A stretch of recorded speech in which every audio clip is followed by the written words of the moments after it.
Para sair do caos, você vai precisar de ajuda.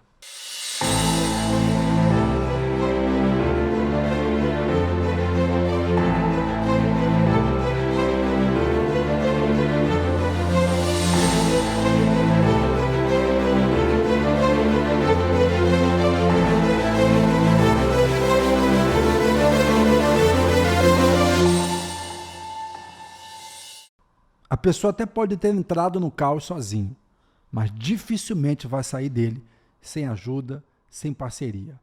E a pessoa mais importante da sua vida, nesse momento, é aquela que mais precisa estar a par do que está acontecendo, para unir forças com você e saírem do caos juntos, de uma forma definitiva. É isso que nós vamos mostrar para você na aula de hoje. Hoje, o 9º passo para sair do caos. Já falamos sobre buscar a ajuda de Deus, falamos sobre tomar atitudes pessoais para desconstruir o velho homem, e na aula de hoje nós vamos falar sobre pedir ajuda da esposa, do marido. Ser honesto com o cônjuge sobre o que está acontecendo nesse momento, seja o caos financeiro, sentimental, espiritual, que você esteja vivendo.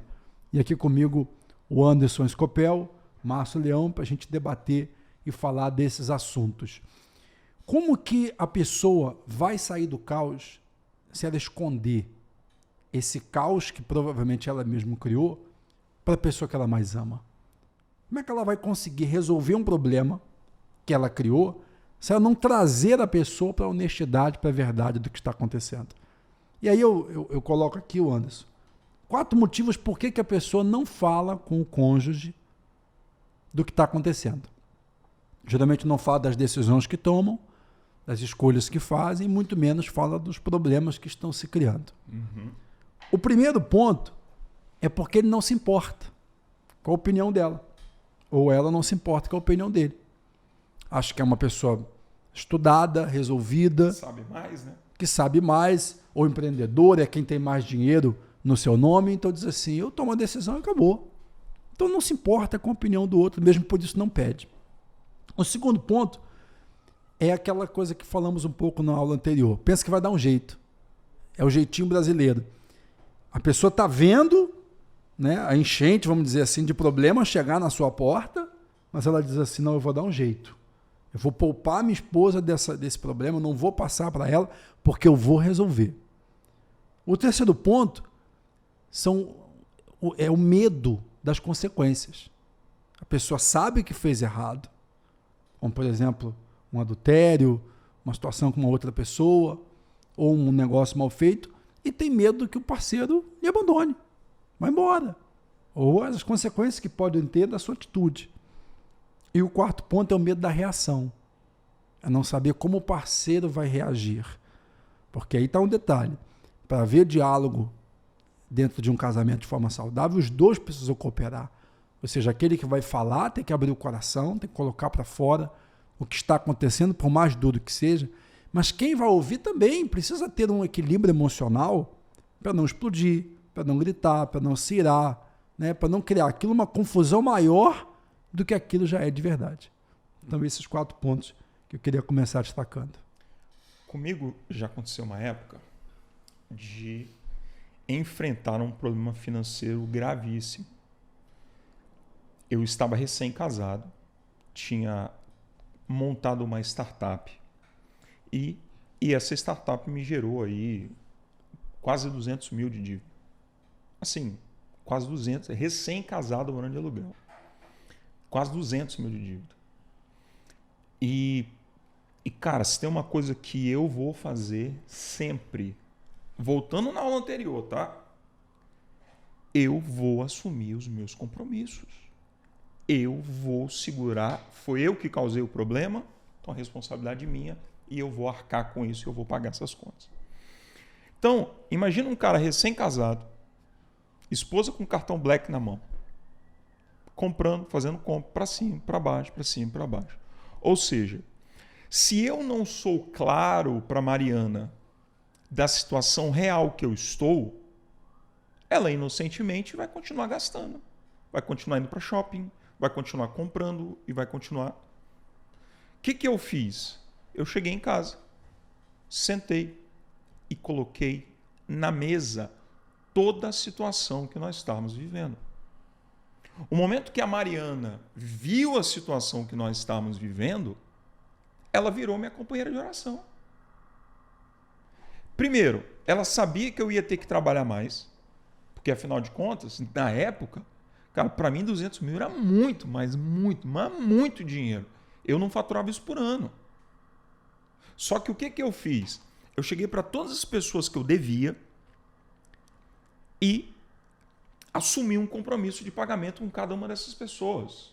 Eu me lembro que o primeiro mês de janeiro eu deveria pagar em torno de 30 mil reais. Depois caí para 27, 25, 18, até que no final do ano, ou seja, aquele ano, para mim ia ser o ano da guerra.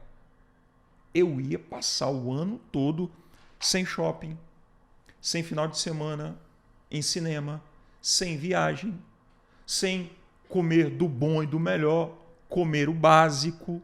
Ou seja, ia ser um ano de muita dificuldade e muito trabalho para um cara que era recém-casado. O momento que eu trago a Mariana para a situação, teve dias de madrugada da Mariana bater na portinha do escritório que eu morava no Minha Casa Minha Vida. De madrugada, vê que eu estou trabalhando, ela passa, olha, acorda, vai lá na cozinha, faz um café e me entrega e fala, amor, eu vou descansar que estou muito cansado, tem um café aqui, qualquer coisa você me chama. E eu virando madrugada, trabalhando. Cara, foi um ano muito difícil, foi um dos anos mais difíceis da minha vida, mas o planejamento que eu tinha para um ano, com 5 meses eu já tinha quitado toda a conta. Não foi mais leve enfrentar esse período com a companheira ciente do seu lado? Óbvio. Porque não ia ser só 200. 200 é o que eu devia para as pessoas. Mas se eu não fecho as torneiras dentro de casa, ia continuar estourando o cartão. Ia chegar um dia que ela ia passar o cartão de crédito não ia estar pago. Aí, a hora que eu trouxesse a realidade da situação, primeira coisa que ela ia entender é que eu não confio nela. Uhum. Não, peraí, por que você está me contando só agora? Aí você já tem quebra de confiança. Sim. Quando você traz a situação, você coloca essa pessoa como participante, porque você tem a escolha de não entrar no problema. Mas depois que você entrou no problema, a tua esposa faz parte. Porque o dia que despejar, vai despejar os dois. Exato. O dia que o nome sujar, vai sujar o nome dos dois. O dia que você tiver qualquer tipo de problema, independente do seu tipo de casamento, o problema é dos dois. E vai ter problema, irmão. É porque a própria palavra de Deus nos ensina isso. Quando você casa, você é uma só carne. Exato. Então, a consequência é uma só dívida. Então, o casal tem que ter essa maturidade e a gente saber que Deus nos criou a sua imagem e a sua semelhança. Então, Deus fez com que a gente tenha toda a capacidade de pensar, de agir. E essas decisões que a gente toma é fundamental para que a gente possa ter sucesso na nossa vida. Então, a sabedoria é extraordinária e necessária. O conhecimento a gente busca adquirindo através de livro, através de palestra, mas o conhecimento vem de Deus e a sabedoria vem de Deus. E é extremamente importante a gente ter essa ciência para que a gente não possa falhar no nosso casamento. São pequenas coisas e a falta de sabedoria que vai afundando o nosso relacionamento, que vai afundando a nossa vida espiritual com Deus. Muitas pessoas deixaram a promessa de Deus morrer na sua vida por falta de sabedoria, por pedir a Deus sabedoria. Senhor, me dá sabedoria nessa área. Tiago vai dizer isso. Exato. Quando eu peço sabedoria, Deus me dá. Conhecimento, eu adquiro através da minha vivência, né? Através de livros, mas sabedoria, eu preciso pedir a Deus, para que Deus venha orientar o meu caminho, para que eu possa fazer as melhores escolhas. E uma pesquisa recente do IBGE saiu mostrando que 57% dos divórcios nos últimos anos são motivados por problemas relacionados ao dinheiro entre o casal. Ou seja, se tornou o dinheiro a principal causa de divórcio no Brasil. Hoje se usa até o termo de infidelidade financeira. Exato. Ou seja, existe a infidelidade conjugal, quando um se sente traído intimamente, sexualmente pelo outro, e a infidelidade financeira é quando uma parte se sente traída pelo outro na questão econômica, nas decisões com as finanças. É quando um parceiro faz dívidas não só sem o conhecimento, mas sem o consentimento do parceiro. Financiamentos. Às vezes a pessoa põe a venda da própria casa, coloca num jogo, coloca no investimento. Financiamento, empréstimos, investimentos, cartões de crédito, abrir empresa, fecha empresa, faz coisa no nome do parceiro, sem que ele saiba disso, mas o nome dele já está ali, o CPF dele está ali numa dívida. Quando isso vem à tona, muitos casamentos têm se desfeito por causa disso. A pessoa se sente traída, é a atitude da infidelidade financeira e que está levando muitos casais a se separarem. O que fazer para não cair na infidelidade financeira? É que participem. Sejam realmente uma só carne em todos os assuntos. Não deixe que o outro, você que está acompanhando, não deixe que o outro seja um administrador de tudo e você faça vista grossa. Não queira participar. É natural que tenha um que tenha mais equilíbrio com o dinheiro, que tenha mais perfil de lidar com as economias e essa pessoa toma um pouco mais à frente. Mas que um não deixe 100% na mão do outro, não. Os dois precisam participar. Agora, eu detalhei aqui 4 pontos para a pessoa falar com o parceiro que ela entrou no caos. Como é que eu falo? Para minha esposa, para o meu marido, que eu tomei atitude e decisões e a gente caiu num caos aqui. O primeiro ponto é cuidar do ambiente. Não pode ser na frente dos outros. Ou seja, eu estou num caos, como diz meu psicólogo, vamos colocar todo mundo na mesma página, né? A gente já entendeu que eu primeiro preciso admitir, passar todos esses passos que a gente falou, e agora eu preciso deixar minha esposa ciente da situação. Eu não posso chegar, ela está lá cuidando dos filhos, o pau está quebrando dentro de casa, queria te falar o seguinte, estamos falidos, hein? Então, primeira coisa que a gente precisa ter é o ambiente. Porque o que acontece? A pessoa guarda, mas na hora da raiva, ela fala. Explode. Ela explode. Ou seja, ela calou quando deveria falar e ela falou quando deveria se calar. É como se a raiva é igual o efeito da bebida, né? Da coragem para a pessoa falar o que ela não conseguia. Isso é péssimo para o relacionamento. Então, primeiro, cuida do ambiente. Cria a situação com que você vai conversar com seu marido, com a sua esposa. Sem as crianças, no momento de tranquilidade, que os dois estão felizes, que os dois... O momento está racional. Primeiro ponto. Segundo ponto. Conte tudo. Não dá para contar meia verdade. É isso aí. A meia verdade é uma mentira inteira. E tem 2 coisas que sempre vão aparecer, não importa o tempo que for escondida. É o sol e a verdade. Então conta a verdade. Coloca às claras tudo que aconteceu. Eu só faço um parênteses aqui nesse caso. É a mulher que tem um marido e já está num relacionamento abusivo. Determinadas coisas, se ela contar, ela pode perder a vida. É um parêntese. Essa mulher precisa sair desse relacionamento primeiro e buscar ajuda de outra forma. Profissional, às vezes até policial. Mas estou falando numa condição mais normal.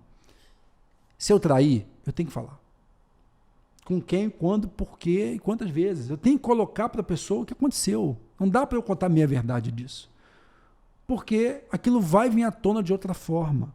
Então, seja uma dívida que eu adquiri, seja uma traição, seja uma conversa, seja uma decisão que eu tomei, eu preciso contar tudo.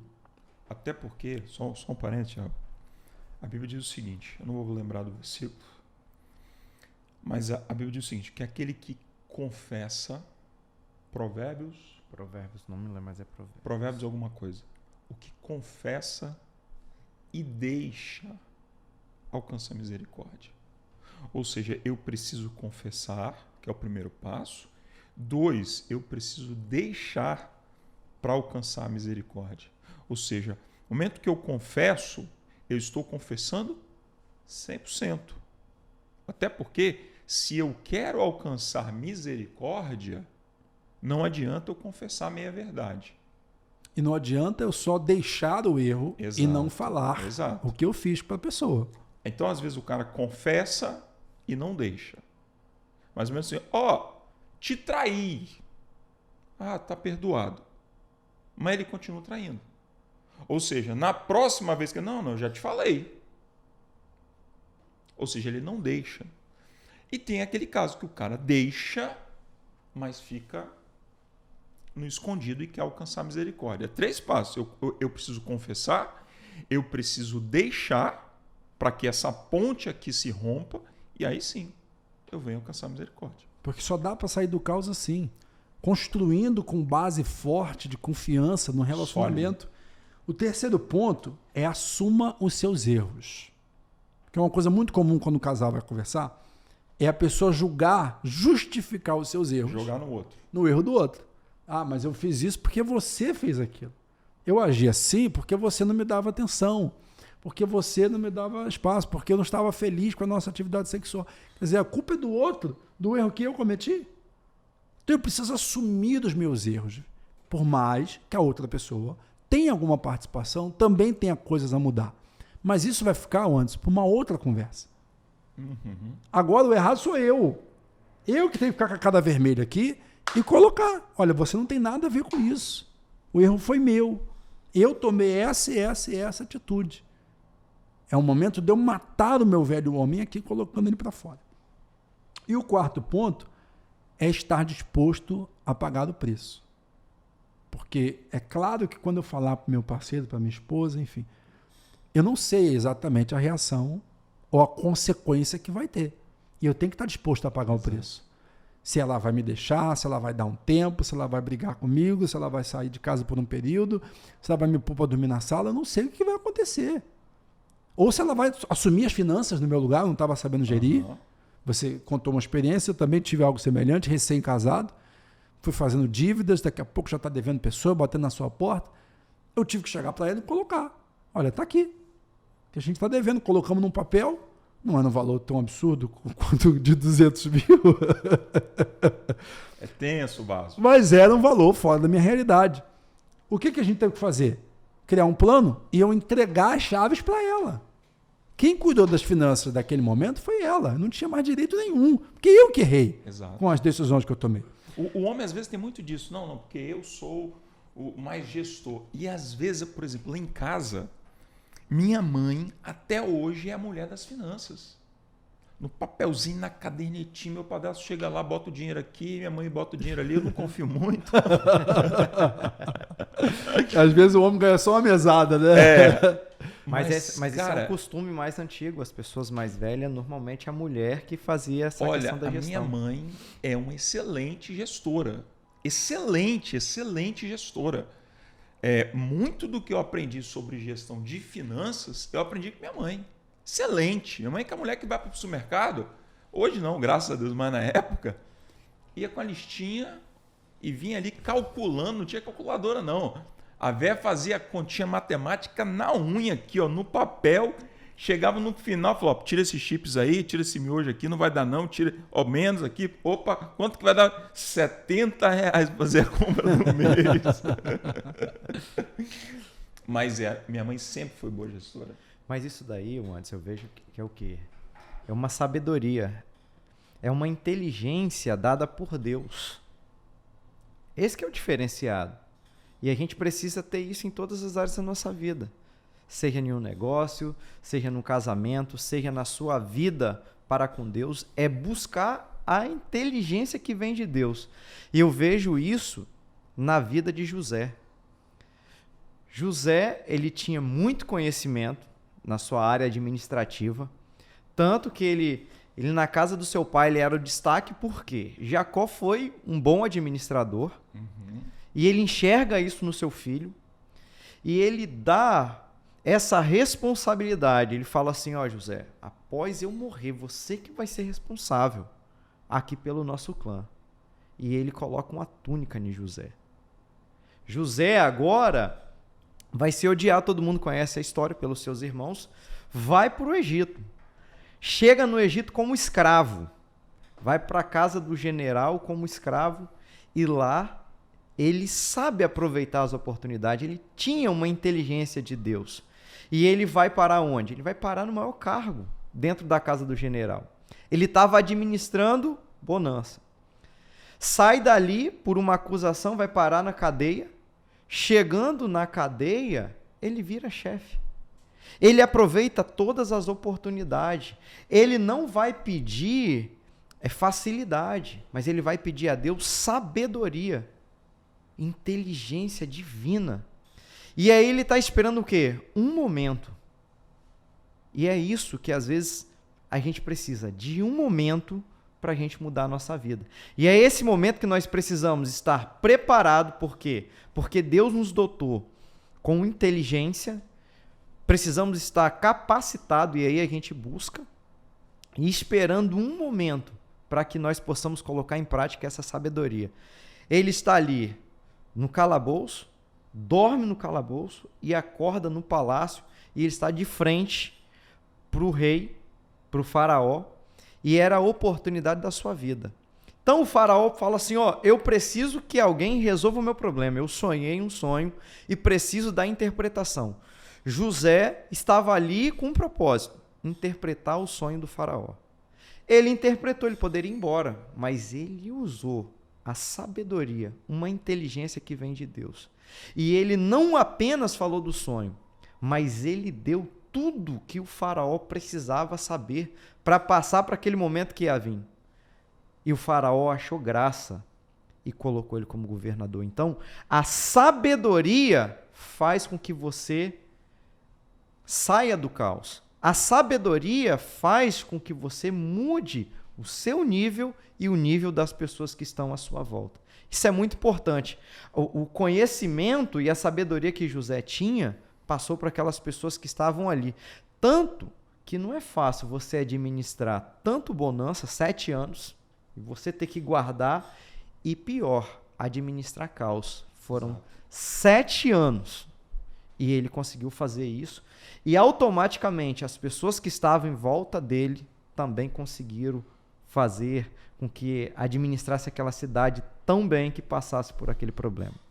Tiago deu algumas dicas para você e para nós também de como ser claro com o parceiro para que você possa incluí-la no processo de saída do caos. Às vezes o orgulho, às vezes o machismo, às vezes eu entrei e eu vou sair, faz com que você queira, ou você, mulher, queira sair do caos que você entrou e não passe para o marido. O Tiago te deu algumas dicas, deu para vocês e para nós aqui algumas dicas de como sair disso de forma natural. Quais ações naturais nós vamos seguir? E o Márcio falou de como sair disso de forma sobrenatural, que é pedindo a Deus sabedoria para lidar com toda essa situação, para que vocês consigam seguir juntos. Porque é complicado a gente estar vivendo num caos e a pessoa que está do nosso lado não está. Para ela está tudo normal, está assistindo Netflix, está chamando os amigos para sair, está comemorando, está rindo para todo mundo, e você está com um turbilhão na tua cabeça que você não sabe que dia que os credores vão bater a tua porta. Então, nada melhor do que ser honesto. Além de conversar com o cônjuge, existe outras pessoas que você precisa incluir nesse processo também, não é isso, Thiago? Pessoas muito importantes que são necessárias para esse processo de saída do caos. E aí, acabou? Acabou, meu povo, já deu horário, infelizmente. Mas amanhã a gente passa para vocês quem são essas outras pessoas que você precisa incluir no caos. Antes, por favor, curta, compartilha e comente, deixe sua dúvida aqui embaixo, seu comentário, se você gostou, se você não gostou, manda para nós que a gente vai ficar satisfeitíssimo de poder entender o que você achou e poder te ajudar naquilo que for e que estiver ao nosso alcance. Que Deus e Cristo Jesus abençoe e até a próxima aula. Até amanhã.